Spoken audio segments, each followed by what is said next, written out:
Isa sa mga kinakatakutan ko ay yung malunod sa gitna ng dagat at muntik na yun mangyari sa akin isang beses nung nasa boat tour ako.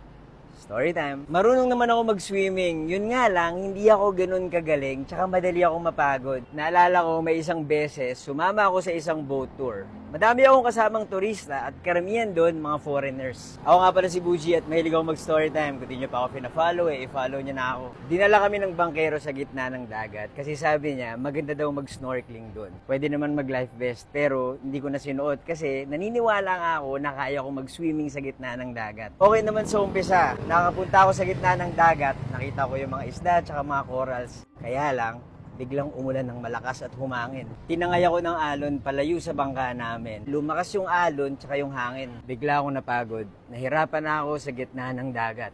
Feeling ko, katapusan ko na. Sinusubukan kong ikumpas yung kamay ko. Humihingi na ako ng tulong. Nakita ako nung bangkero ng bangka, pero nakangiti siya sa akin. Tapos bigla siyang kumaway.